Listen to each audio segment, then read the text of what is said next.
सच्चा प्यार कभी भी और कहीं भी हो सकता है। प्यार एक एहसास है जो बिना कहे भी बहुत कुछ कह जाता है। जब किसी को प्यार होता है तो वह ये नहीं सोचता कि इसका अंत का होगा। ऐसा इसलिए होता है क्योंकि वह इंसान किसी के प्यार में इतना खो जाता है कि बस उसे प्यार के अलावा कुछ दिखाई नहीं देता। बस वो हमेशा उस व्यक्ति के बारे में ही दिन रात सोचता रहता है। एक लड़का था, वो एक लड़की से बहुत प्यार करता था। वो उस लड़की के लिए कुछ भी करने को तैयार था, लेकिन दिक्कत ये थी कि लड़का बहुत गरीब घर से था, जबकि लड़की बहुत अमीर थी।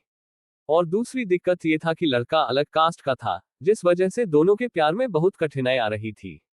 वो लड़का उस लड़की से अक्सर पूछता का तुम मेरे से शादी करोगी। लड़की जवाब देती है मैं तुमसे ही शादी करना चाहती हूँ, पर मेरे घर वाले इस शादी के लिए कभी राजी नहीं होंगे और मैं भागकर शादी बिल्कुल भी नहीं करूंगी।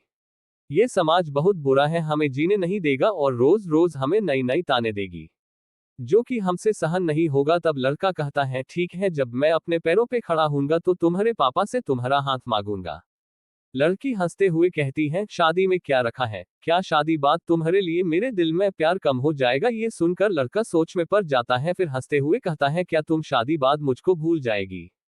इस पर लड़की कहती है ऐसा कभी नहीं होगा, मेरी सांसें रुक सकती हैं लेकिन तुम्हारे लिए मेरा प्यार कभी कम नहीं होगा।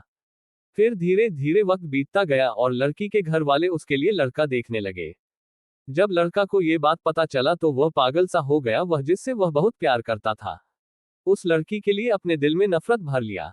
वह लड़का जानबूझकर इस करता था जिससे वह लड़की उससे नफरत करने लगे, और ठीक वैसा ही हुआ जैसा वो लड़का चाहता था। उस लड़के ने इस किया कि उस लड़की के दिल में नफरत भर गया और लड़की उससे नफरत करने लगी। उसकी शादी जब किसी और से हो गई, उस लड़की की शादी किसी और से तय कर देगी गई और वह अंदर ही अंदर बहुत दुखी था। जिस दिन उस लड़की की शादी थी उसी दिन उस लड़के ने उसकी छोटी बहन को कॉल किया और कहा मैं जो भी कहूंगा तुम उसको फोन में रिकॉर्ड कर लेना और जब तुम्हारी बड़ी बहन आए तो उसे यह रिकॉर्डिंग सुना देना। उस लड़की की शादी हो गई और वह शादी के 1 महीने बाद वो अपने मायके आ गई। उसकी बहन कहती है दीदी आपको कुछ सुनाना है। वो लड़की हंसकर कहती है क्या है, जल्दी सुनाओ। जैसे ही वो उस लड़के की रिकॉर्डिंग वो करती है उसमें से रोने की आवाज आती है। वो अपने बहन से कहती है ये आवाज तो हर्ष की लग रही है ना। छोटी लड़की कहती है दीदी जिस दिन आपकी शादी थी उसी दिन हर्ष का कॉल आया था, वह बहुत रो रहा था, आप खुद ही सुनिए वो क्या कह रहा था। फोन की रिकॉर्डिंग चलने पे हर्ष रो रो कर कह रहा था रीना मैं तुमसे बहुत प्यार करता हूँ और मैं जीते जी तुम्हारी शादी किसी और के साथ नहीं देख सकता। मैं तुमसे बहुत प्यार करता हूँ और मैं चाहता हूँ कि तुम अपनी जिंदगी में आगे बढ़ो और जहां भी रहो हमेशा खुश रहो, मैं तुम्हें कभी भुला नहीं सकता। इतना कहकर फोन कट जाता है। हर्ष की यह बात सुनकर बहुत रोती है और अपनी बहन पे चिल्लाती है तुमने मुझे क्यों नहीं बताया जिस दिन हर्ष का फोन आया था। छोटी बहन जवाब देती है मैं क्या करती दीदी, मैं तो कसमों के धागे में बंधी हुई थी। वह अपनी बहन को उसी नंबर पे फोन लगने को कहती है जिस पे हर्ष का फोन आ हुआ था।